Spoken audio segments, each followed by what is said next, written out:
Mahilig din ba kayo sa sandwich? And yun yung isa sa mga nami-miss ninyo when it comes to low carb lifestyle.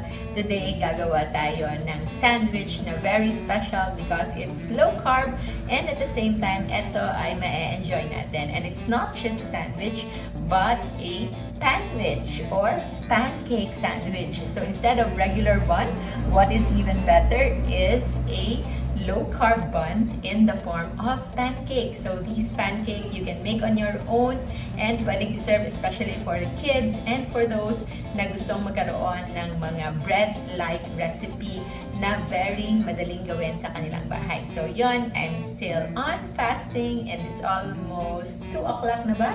And I decided I'm going to prepare one of the basic na mga food na I usually prepare for my husband. But now, he is at work and ako ay gutom na rin. So might as well cook that panwich for myself and I will show you kung paano ko yung ginagawa. So yung basic ingredient nito would be of course yung pagkakaiba when it comes to low carb and fasting lifestyle is that yung flour natin hindi ito yung regular na wheat flour or yung mga starchy flour. What we will have is a flour na okay sa low carb. So we can have coconut flour, or we can also have almond flour. So maraming available brands in the market. Anything is okay.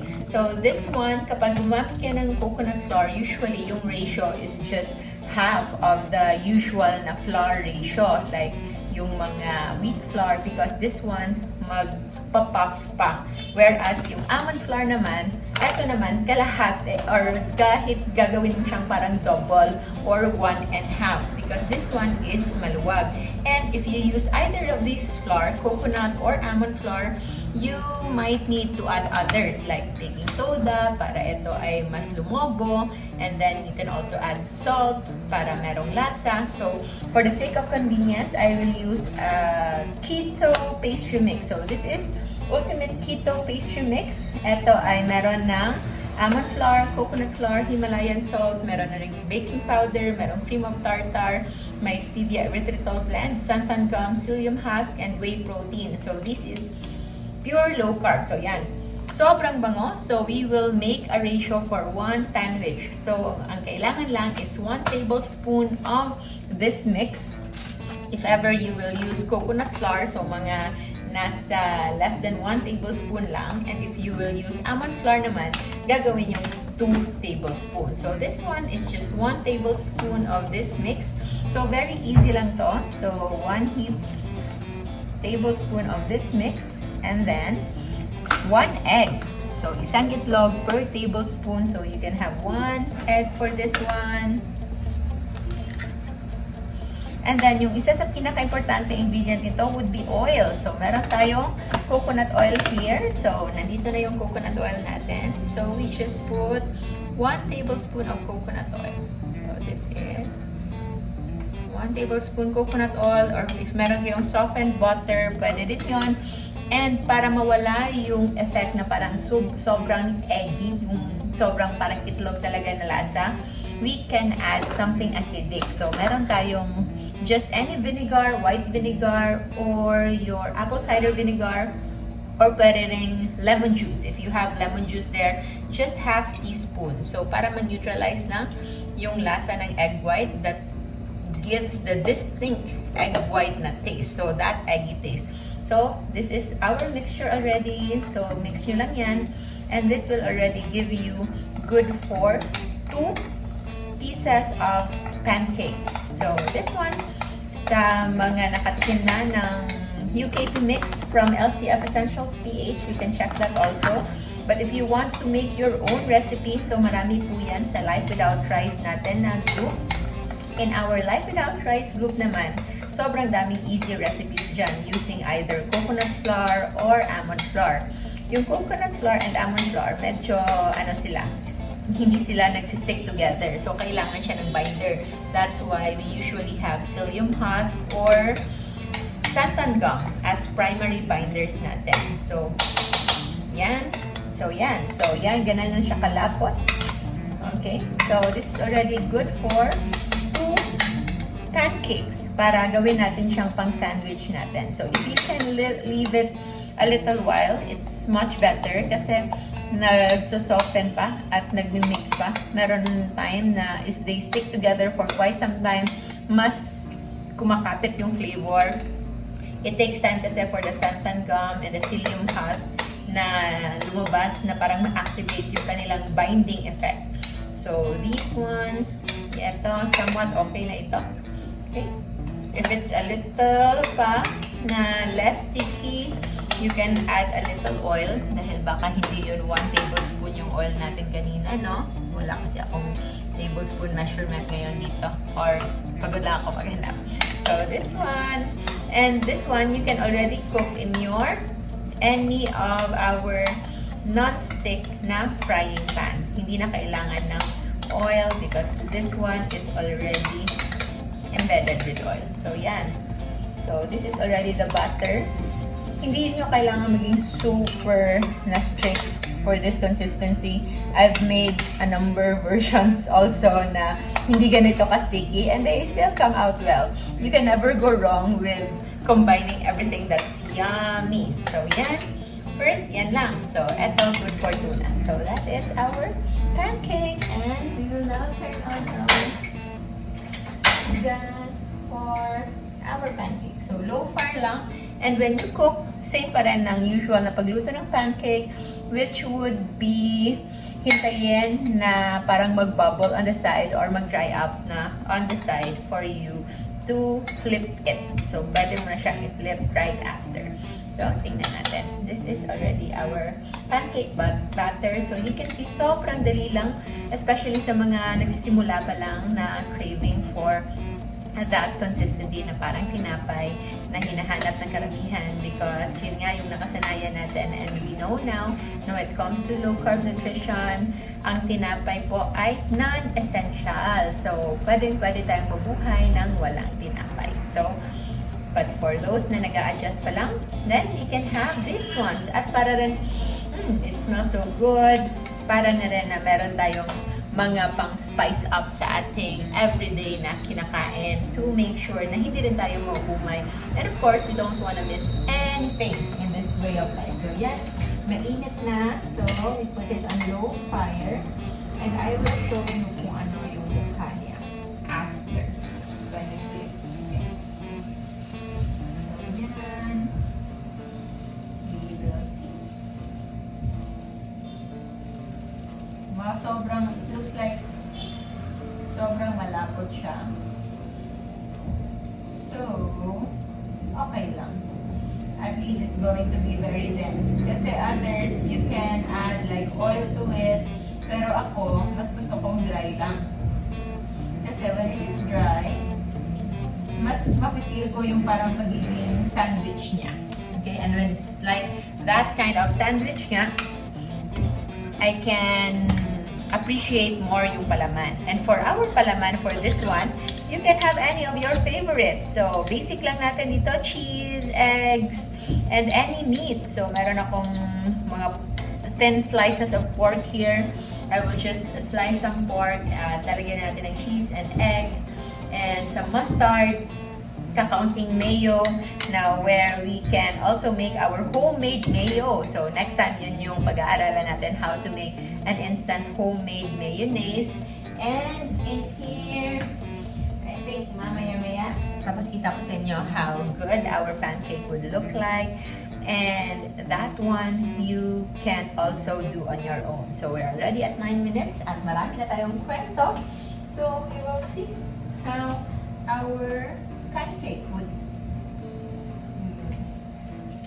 finish. So, a little higher yung ating gas. So that it will be faster for you to have. And I have another egg here because yung sandwich for me is not complete without one whole egg sa aking sandwich. So gusto ko na meron akong one whole egg. And while preparing for this pancake to finish, I'll get my meat.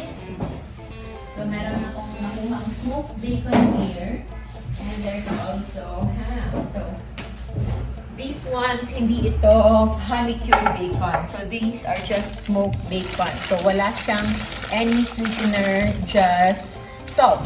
salt and pepper. So, we can have slices of these bacon para malagay natin sa ating sandwich. So, it's gonna be a bacon, ham, and egg and cheese. So, maybe 2 slices of bacon. Okay na yan para sa ating sandwich.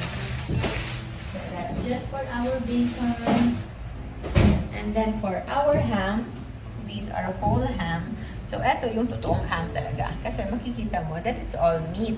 And also, natikman na natin, hindi rin siya ganon ka-pure. It's not the likes na yung mga Christmas hams na very matatamis. Yung nagpapatamis nun mostly are the pineapple sauce or the other sauces na nagkakaroon ng mga syrup. But this one, hindi na natin nilalagay yung syrup and you can just have a slice of ham. So this one and maybe 2 because I usually have 2 layers of meat in my sandwich. So 1, 2, and another manipis. So yan. So these are our ham slices. So yan. And hintayin natin. This one, okay na yung pancake natin. So this is our pancake. And try to flip it. Ay. Parang nasunog pero hindi pa naman. So yan yung pancake natin.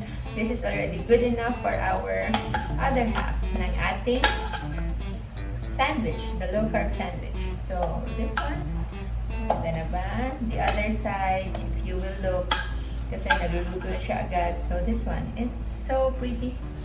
And it's mabango. And for plating, we will use a chopping board para maganda lang. So you will put it there. And then another one for other side. So eto na. Okay. Put this one. Medyo mas malaki siguro ito yung isa. Kasi hindi siya nahati ng mabuti. This one. See. Yan. So, after lutuin natin yung ating pinaka-pancake, we will already prepare our palaman.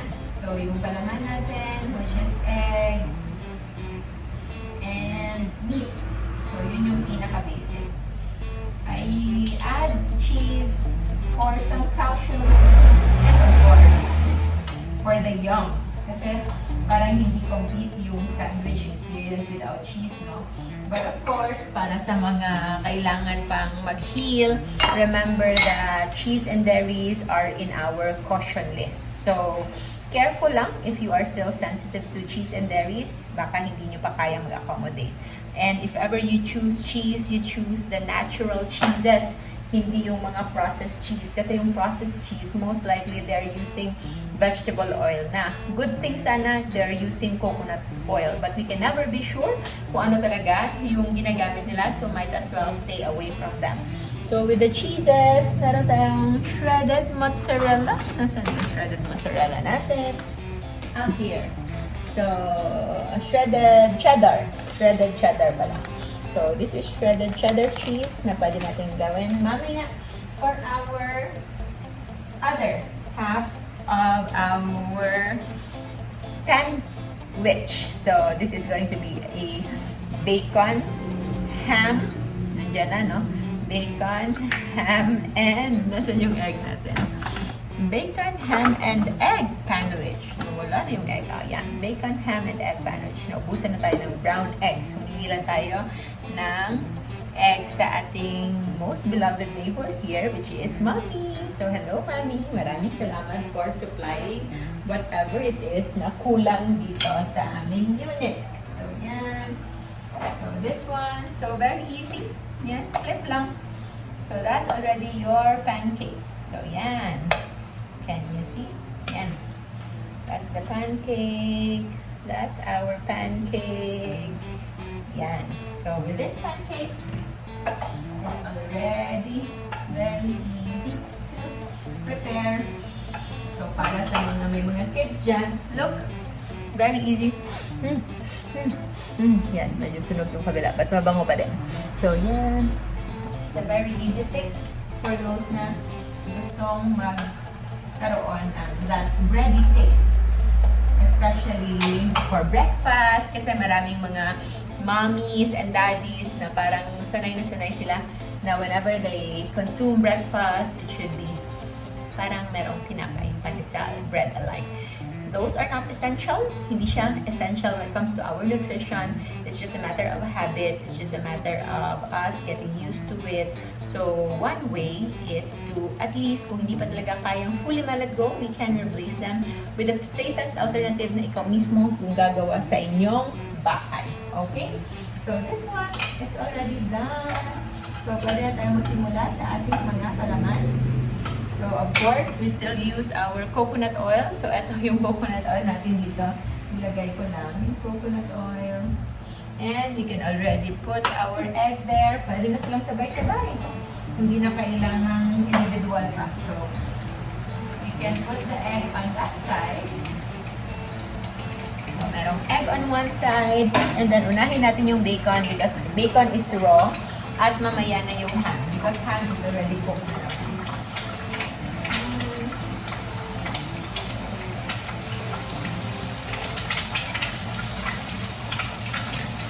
We have bacon, ham, and eggs.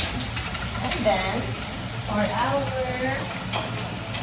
sandwich, pwede na tayo maglalagay ng layer. So, the first layer would be, ano yung first layer natin? Una, lalagyan muna natin ng mustard. So, we have mustard and also mayo. So, yan. So, lagay tayo ng mustard. Because I love mustard. Gusto niyo rin ba ng mustard? So, yan. We'll just put mustard here.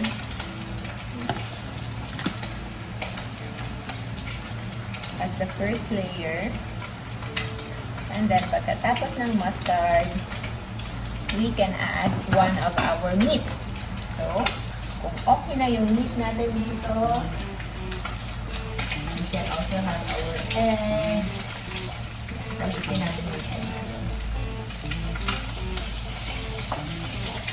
So, that's just it. Our egg and bacon.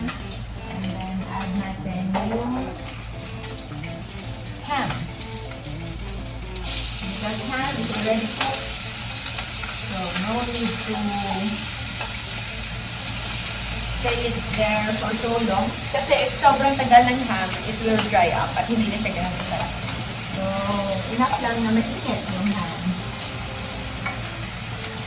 So, usually, I make a double layer ng meat. Okay? Double layer of meat because it is going to be my main meal na. So, those are part of the consideration. And, so, this is my first layer of ham. There. Yes.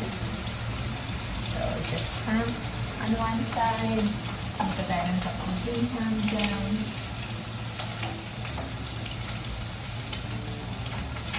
So, ready. And then, after the ham, we can put some mayo. So, magkakaroon lang tayo ng multiple layers. Mayo, and then tomato paste or tomato ketchup. Try to, although tomato ketchup is part of our caution list, kasi it's already processed, but if you can make your own ketchup, all the better. But if bumili man, try to make sure na bibilhin ninyo are the sugar-free. Hindi yung may mga sweetened or with added sugar. Okay, marami naman. Meron namang available brands na ganyan. So, we can just choose that one. So, meron tayong first layer of pancake, mustard, ham, tomato, ketchup, and then we can have our egg. So, this is our egg. Habang mainit pa ang egg, we can put there our mozzarella. So, pwedeng mozzarella or cheese slices na natural cheese slices. But, if wala, so eto lang yung nilalagay ko ngayon. These are just shredded na natural cheeses. Try to avoid the processed cheeses. So, yan. And then, we can have another layer, which would be our bacon. So, sana yung favorite natin. Bacon dito. So, bacon. Yan. So, tama lang na maluto yung bacon at lumiit na siya. So, this is the bacon na lumiit na. Okay? And usually, in this layer, I can get some mayo. So, for another episode, we can have another DIY kung paano gumawa ng sarili nating low-carb mayo na safe. Okay? Because ang mga mayo outside are never safe because karamihan nga gumagamit ng mga soybean oil. Okay? But the homemade mayo, kapag gumawa ito, parang halos everyday. 24 hours lang or maximum 48 hours. And ito ay kailangang maubos, makonsume because it's all organic, walang preservative. So yan, you can add mayo there. And then our second layer of our meat. So, kahit pa Panwich lang siya, but it's already considered as full meal. So yan, it's already a full meal. And since it's still a little hot, we might as well add some cheese na magme-melt dyan. So, yan. And then we can add another layer of mustard. So, yan. Di ba? Maganda. So, it's just another layer of mustard. And then another layer of ketchup. And then mix them together.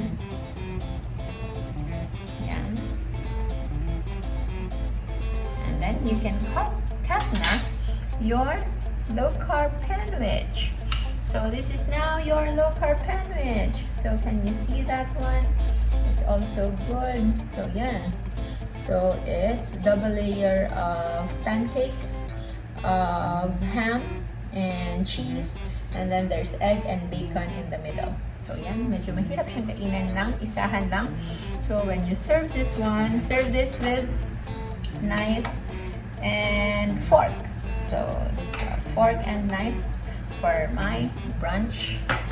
And tapos na ba tayo? Okay, I will show you kung paano na yung pagkain natin ng ating low carb Panwich and ating first meal for today. So yan, hintay lang kayo dyan. This is just a running video of today's food. So, that one and that one. Yan, tingnan natin.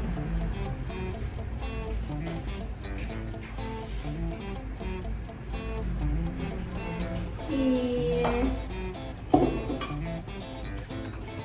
Yan. So, I will get water first para mas masarap yung ating kainan. Let me just stay there.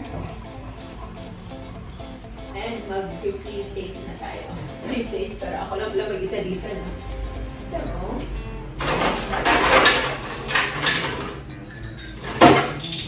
So just cold water. And you will see if gaano kasarap yung ating ginawang low-carb Panwich. So you will see. Yan yung aking mga dalang mga kung ano-ano dyan. You will see. Yan. And ito yung ating plants dito for some greens. Yan. Para maging maganda naman yung ating plating. And we have ice cold water. And then we have our Panwich. Okay? So ready na. Let's see. It's now, what time is it? 1:30. So 1:30, my last meal last night was 7, around before 7. Bago kami nag-meeting, maybe around 6. Okay, around 6. And now it's 1, so it's now 19 hours. Tama ba? 19 hours of fasting. And this is how we eat our low-carb Panwich. So that one. And then slice in the middle so that you can see. So, yan. I will show you. Yan. Diba? It's so yummy. Yan. So, if we will look into calories, I computed this last time. Yung isang pancake na Panwich na ganito is already roughly mga nasa 800 kilocalories na.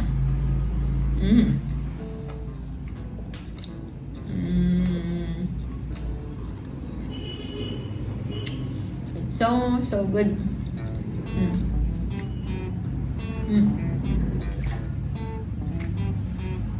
Para talaga siyang regular sandwich, but yummier. Kasi yung bread niya, hindi lang yung regular bun, but it's like pancake bun. So, yan. Meron siyang sarili niyang salt, but for me, it's not enough. So, usually, I get extra salt. So, kukuha muna ako ng salt.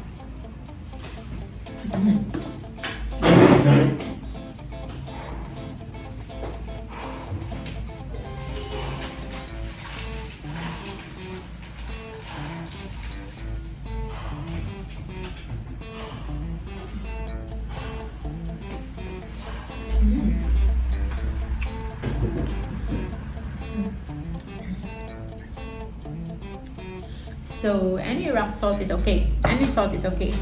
Kung meron kayong Himalayan salt, that's okay. But ngayon, wala dito yung Himalayan, just regular sea salt. So, yan lang. So, as the ones who are starting, I usually recommend na meron kang 1 teaspoon of salt in your table at ubusin nyo yan within the day. When you are in low carb, all the more that you need extra salt. Okay? So,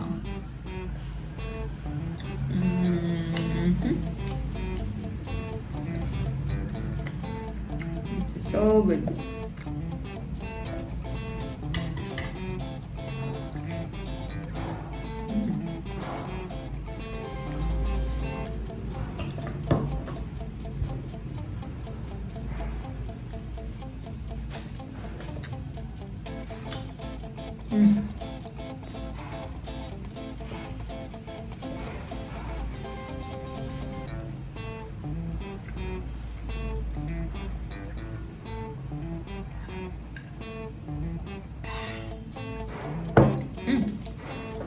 So again, for our pancake recipe, it's just very easy.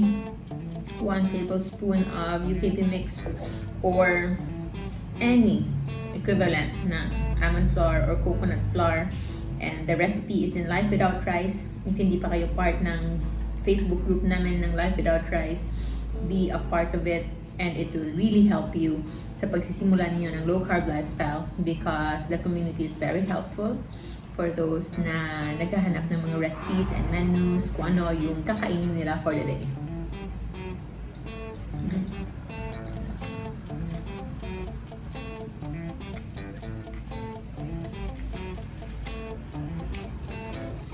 Because for some, kapag nagsisimula pa lang sa low carb lifestyle, especially if you are not familiar with the JGC Raw Food List, to which, by the way, na dapat yun yung unahin yung pakinggan, you will see how it can actually be easy. So, tanggalin nyo lang yung mga big carbs like rice, bread, pasta, kahit mga root crops and mga fruits, wala muna. So, if you can stick to just meat, eggs, seafood, all the better.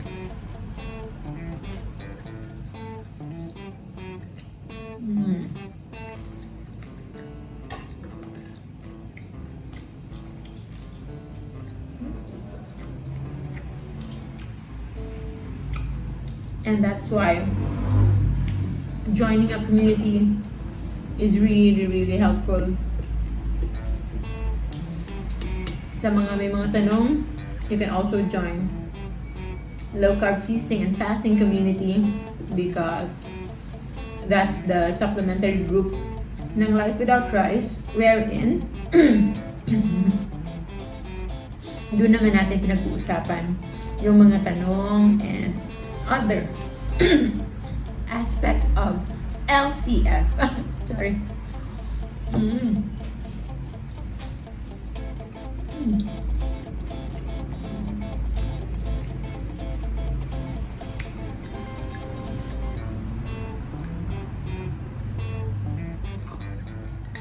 Thank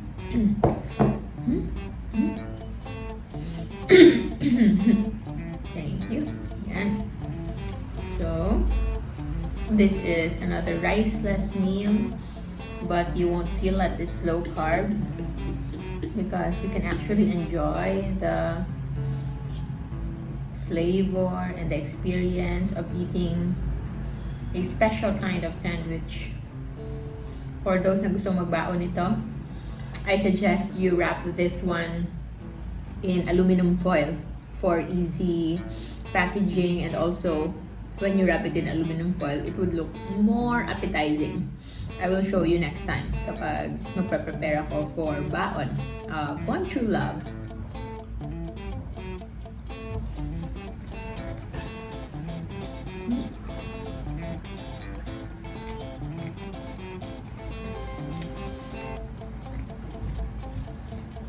Kasi when I prepare this, usually in the morning, hindi pa ako nakaligo.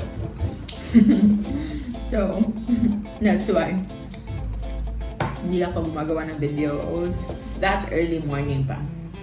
Because after I prepare that, that's the time I get ready and we go na to travel for work. Or my husband, One True Love, usually siya lang yung kumakain in the morning, early morning, because he's preoccupied niya during the whole day. Wala na siyang time to eat. So he's breaking his fast earlier than me. I just prepare his food, and usually around afternoon, sabay kaming kumakain for his second meal and my first meal. But today, since busog na siya, before we separated this afternoon, I thought of making my own first meal to show you kung ano yung isa sa mga pinaka-easy and go-to low-carb foods namin.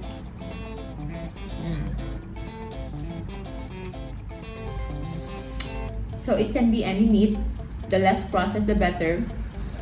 If you can have like yung mga plain na bacon slices, or chicken breast, or even fish. And one of my favorite, egg sandwich. Nakakatuwa lang yung egg sandwich because the base of our pancake is egg. And then naglalagay pa rin ng egg layer.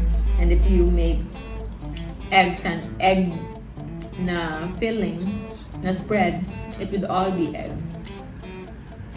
But nothing to worry as long as you eat eggs without the ones in our caution list.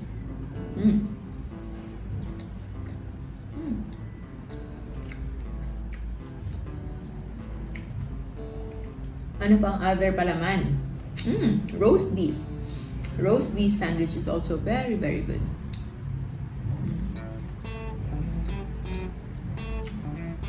You can also have that. Salt. You will be surprised now when you make sure that your salt intake for the day is reached. Kahit yung mga cravings for sweets, mawawala na din. And also, when it comes to water or drinks, water is the safest. You can have tea, you can have plain coffee. Those are the things that you can do. But for me, right now, meron din kasing tendency na if you drink something flavory na meron din kanyang sariling lasa, you might actually not be able to savor your main meal. So that's why for me, as much as possible, hindi na ako naglalagay ng mga ibang sauces, gravies, except for mayo, mustard, mayo, and ketchup na which makes up the basic sandwich experience. But when it comes to drinks, I usually just have ice cold water para mas ma-savor ko yung namnam ng nilinamnam ng ating sandwich.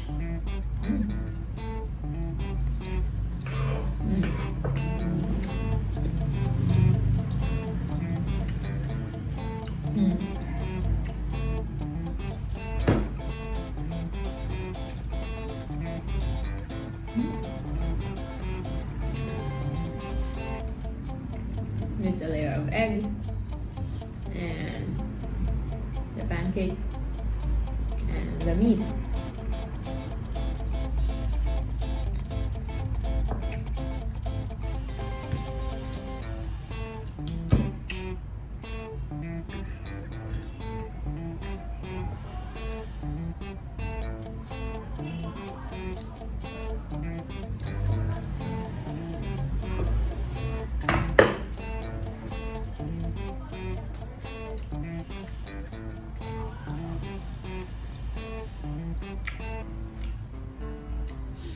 I love serving and eating food in chopping boards. Sobrang dali. Wala ka nang iba pang huhugasan. And at the same time, it's very pretty.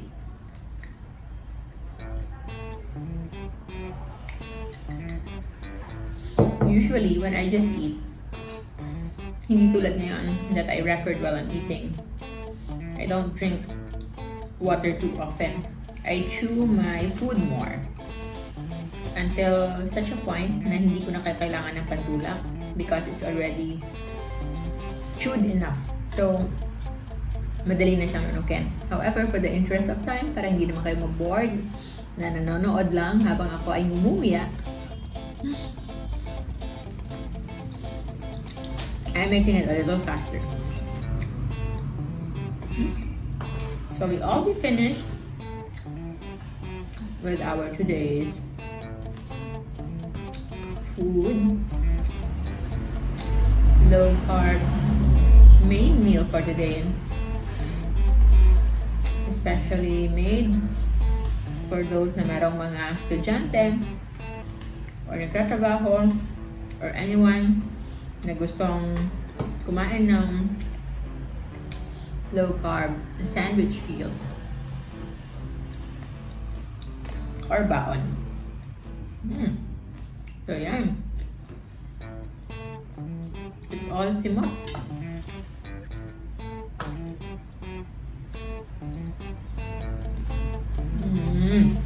So good. Kaunti na lang yung asin na natira. And that could be for later. That's already 800 calories. Sorry. Approximately 800 calories out. Low carb ham, bacon, egg and cheese sandwich.